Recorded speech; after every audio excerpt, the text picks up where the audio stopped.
tudo em cima dessas nisso. bobagens todas aí. Então, Neobesteiras, né? E o que as pessoas não entendem é que assim, a Bíblia ela é inerrante, ela é a palavra de Sim, Deus. sem dúvida nenhuma. Como qualquer outro livro, ela pode ser usada para torcida, né, na verdade, para basear uma falsidade. E é. Sabe, maldição hereditária, Exato. eles encontram a base bíblica, teoricamente, né? Eu fiz curso disso aí. Eu estava entrando no trilho, vamos dizer assim, da maldição hereditária. Fiz curso, tal, cara bom, cara, né? Aí um dia eu mesmo, estudando, eu falei, mas tem alguma coisa errada. Entrei em cena do Dr. Paulo. Eu lembro até hoje, lá na Vila Mariana, quando o seminário estava ocupando umas salinhas lá de baixo, da construção da Batista do Povo. Hoje está tudo mudado, mas eu lembro, embaixo de uma escadinha, sentei lá com o Dr. Paulo, ele falou, senta aqui. E me explicou, falou, olha, isso aqui tem base? Eu falei, não. Tem base? Não. Eu falei, então tá vendo? Isso é uma invenção. Isso foi no começo ainda se faziam cursos de maldição hereditária, mas muita igreja entrou nisso. Né? Os encontros de G12, por exemplo, eles usam muito essa questão da maldição, que você tem que correr na cruz, põe uma cruz, que é um símbolo sagrado, mas se torna um símbolo estúpido, banal, banalizado. Você tem que correr na cruz para pregar os seus pecados, tem que confessar os seus pecados. Aí pega texto fora do contexto, né? Não, está escrito lá, confessar os vossos pecados uns aos outros, quer dizer, pegam um pedacinho, montam e saem essas barbaridades que a gente vê por aí. Agora o povo é místico. Eu acho que eu sempre tive dificuldade. E hoje, já no meu, eu entendo assim, que é o meu ministério, ele já está numa descendente, não assim, uma descendente em termos de idade, em termos de pesquisa e tal. Então eu entendo assim, eu queria ter essa maturidade que eu tenho hoje, mas eu sempre fui um cara avesso ao misticismo. Agora, eu vejo assim, os momentos em que mais eu vi as pessoas envolvidas e tal, eram momentos onde emocionalmente o povo estava, né, uma atmosfera de emoção. Não que a emoção seja ruim, ela é boa, mas a emoção não enche barriga. O que enche barriga é a razão. A razão é que nos dá sustentação.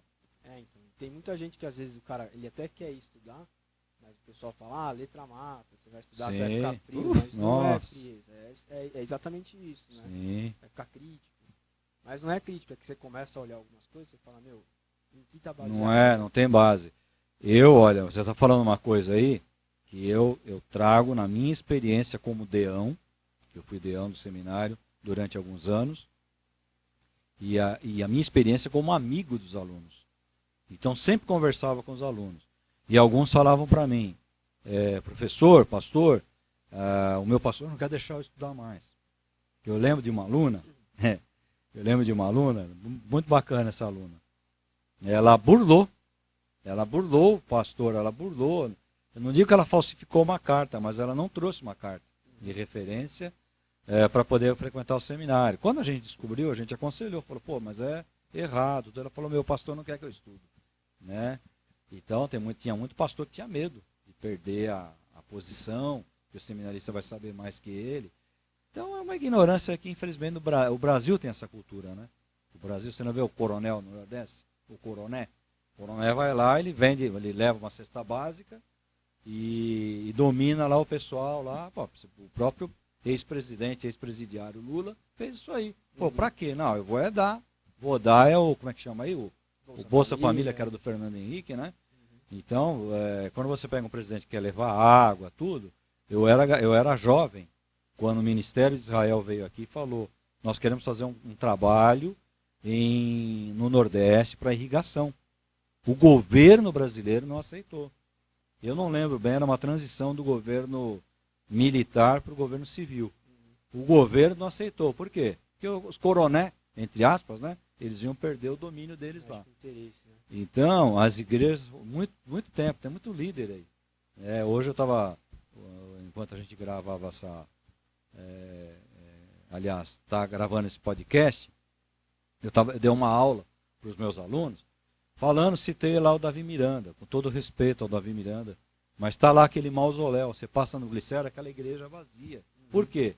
Morreu o líder. Os caras estão um pouco na igreja do Edir, um pouco na igreja do Valdemiro, um pouco na igreja do Soares.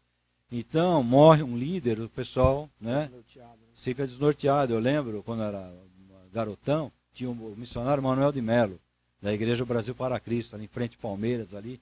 A igreja também, esses dias eu tive lá, numa comemoração do Dia da Bíblia, o templo vazio, eles usam só a frente agora.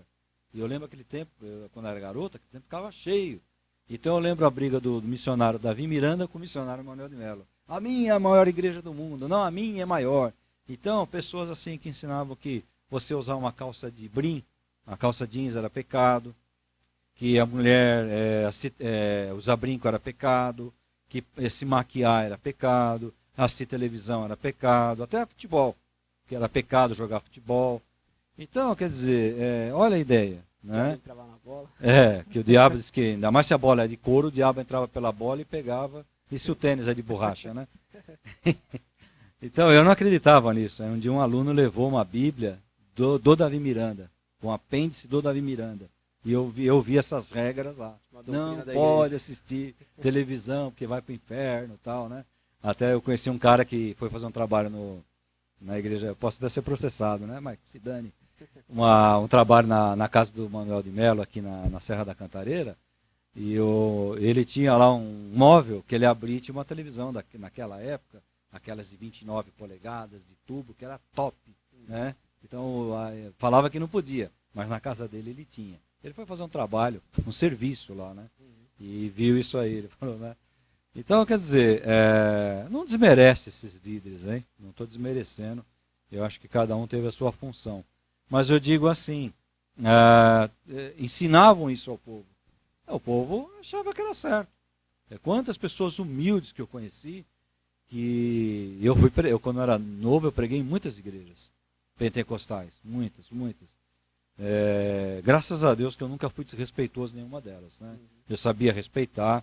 Eu lembro até que nós chegamos numa, eu sempre levava uma galerinha, e a gente entrou, o culto já tinha começado, né? E a gente entrou e sentou. Eu não sei se você já teve a sensação de que você senta e vê que as pessoas estão olhando para você.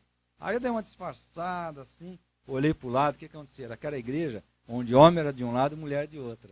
Aí as meninas que nos acompanhavam sentaram conosco. Eu falei, disfarça, levanta e vai para o lado de lá.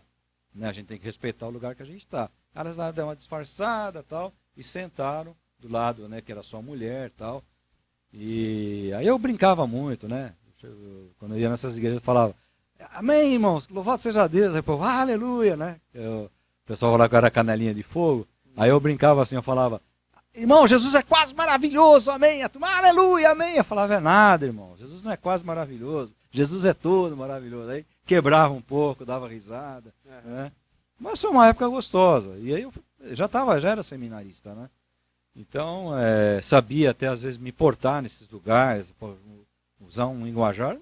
Nunca fui muito de linguajar acadêmico, mas saber. E sempre jogar um pouquinho da doutrina, da teologia, né? Então isso é bacana. A gente tem que ensinar isso aos nossos seminaristas. Mas tudo isso que eu estou falando, para dizer, o cristão, ele tem essa preguiça. Não sei por quê. Esse tempo que a gente está vivendo, tempo de pandemia, tempo de igreja fechada, é terrível. Terrível, porque o cara costuma ver uma livezinha, ele acha que aquilo ali está alimentando a cabeça dele e depois vai se alimentar com um monte de lixo. Então, é um tempo preocupante. Né? Seminários já faz algum tempo, os seminários estão com as cadeiras vazias. As pessoas acham que é um dinheiro perdido, não é um investimento. Então, eu acho que talvez até estou entrando até numa pergunta talvez que você até iria fazer, mas é com muita preocupação que a gente vê. Se já existia uma preguiça de estudar a palavra, agora mais ainda, né? Então, esses tempos mesmo, eu estava entrevistando semana passada um rapaz aqui também, não nesse podcast, no outro, e ele estava comentando sobre masculinidade cristã e tal, como que as igrejas estão, como mudou a cultura das igrejas pra cá. E aí eu até comentei com ele, falei, o cara tá em casa lá, e diz que tá vendo culto, e tá vendo futebol no celular. Sim. Aqui, a gente conversando aqui, o celular aqui, né? Tá tudo bem, tá no módulo silencioso e tal, mas tá aí. Às vezes acende, você tá esperando uma mensagem, alguma coisa, né? Então o cara ele não consegue se desconectar, ou melhor, se conectar como se ele estivesse no ambiente, Exato.